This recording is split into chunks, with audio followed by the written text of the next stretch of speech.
जैन धर्म संसार का सबसे पुराना धर्म, आदि धर्म। इस धर्म के ग्रंथों के अनुसार काल का एक नियत चक्र होता है। इस नियत काल चक्र में 24 बार ऐसा बनता है कि आकाश में सभी ग्रह उच्च के होते हैं, और जब ऐसा होता है तब एक तीर्थंकर का जन्म होता है। इस तरह एक कालचक्र में 24 बार सभी के सभी ग्रह उच्च के होते हैं, और उस समय में एक एक करके कुल 24 तीर्थंकरों का जन्म होता है। जैन धर्म ग्रंथों के हिसाब से इस समय जो नियत कालचक्र चल रहा है उसके अंतिम 2500 वर्षों का समय जब बाकी था, तब 24वें तीर्थंकर श्री महावीर स्वामी का जन्म हुआ था। श्री महावीर स्वामी के जन्म की तिथि थी चैत्र मास की शुक्ल 13वीं। उस समय उत्तरा फाल्गुनी नक्षत्र था। एक वैज्ञानिक संशोधन के हिसाब से तब ईस्वी सन पूर्व 599 की 28वीं मार्च थी और मंगलवार था। वैसे ज्योतिषशास्त्र के गणित के हिसाब से ये तारीख और समय पूरी तरह से ठीक नहीं बैठते हैं।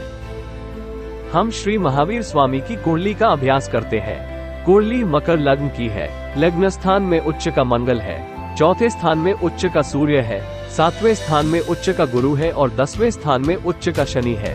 इस तरह केंद्र के चारों स्थानों में उच्च के ग्रह है। केंद्र में कुल 7 ग्रह है। बाकी के 2 ग्रह त्रिकोण स्थानों में है।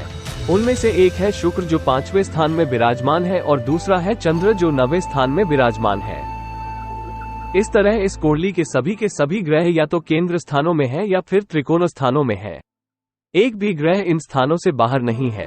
कुंडली का 6वां, 8वां और 12वां ये 3 स्थान अशुभ या अनिष्ट माने जाते हैं। इनमें एक भी ग्रह नहीं है।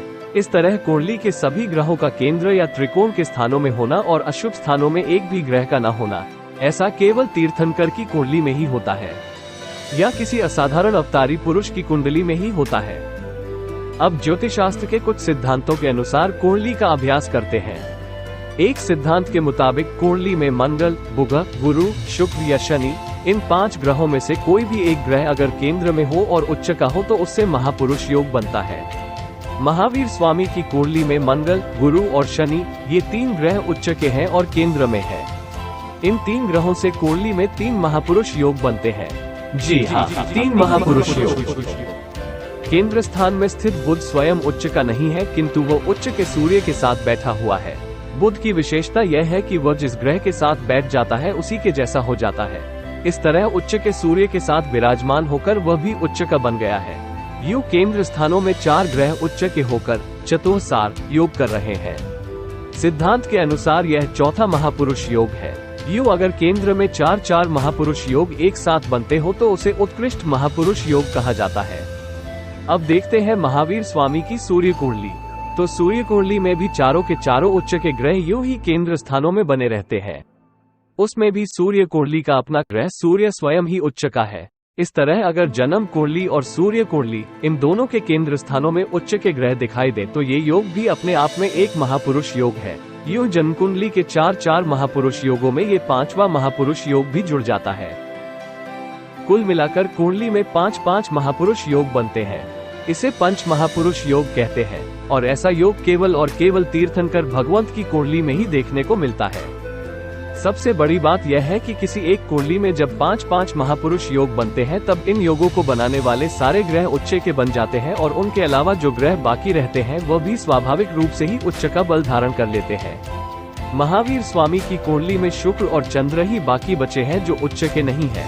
उनमें भी शुक्र स्वग्रही है और सहज रूप से ही बलवान है। उच्च का होकर वह और भी समर्थ बन गया है। चंद्र बुध के घर में है और बुध उच्च के सूर्य के साथ बैठकर उच्च का बना हुआ है। सारांश ये है कि श्री महावीर स्वामी की कुंडली में 7 के 7 मुख्य ग्रह उच्च का बल धारण करके बैठे हुए हैं। राहु और केतु मुख्य ग्रह नहीं है किंतु छाया ग्रह है, इसलिए उनकी गिनती मुख्य ग्रहों के साथ नहीं की जाती है। तीर्थंकर की कुंडली में मुख्य 7 ग्रहों का ही उच्च होना आवश्यक माना गया है। अब श्री महावीर स्वामी के बारे में बात करते हैं। जैन धर्मग्रंथ दर्शाते हैं कि महावीर स्वामी की आत्मा जब से माता के गर्भ में थी तभी से ज्ञानी थी। माता के पेट में रहते हुए महावीर स्वामी ने ये प्रतिज्ञा ली थी कि अपने माता पिता को दुख ना हो, इसलिए वो उन दोनों के जीते जी दीक्षा नहीं लेंगे। महावीर स्वामी का जब जन्म हुआ तब उन्होंने जन्म के कुछ पल में ही अपने पांव के अंगूठे के बल से मेरु पर्वत को हिला दिया था। उनका ये सामर्थ्य देखकर देवाधिदेव इंद्र भी चकित रह गए थे।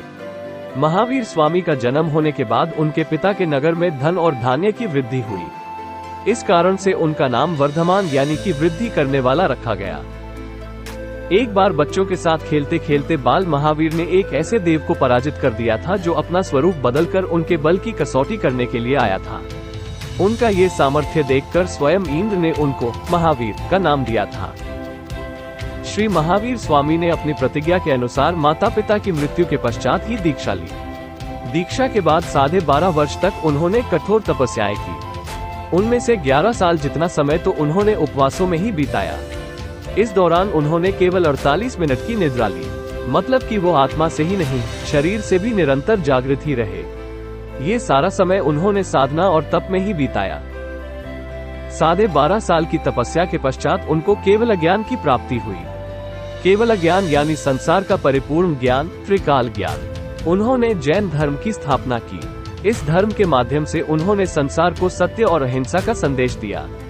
जब उनके निर्वाण का समय पास था तब उन्होंने अविरत 16 प्रहर यानी कि 48 घंटे तक धर्म का उपदेश दिया था। महावीर स्वामी के निर्वाण के समय हर स्थान में दीपक जलाए गए और तब से जैनों में दीपावली का पर्व शुरू हुआ।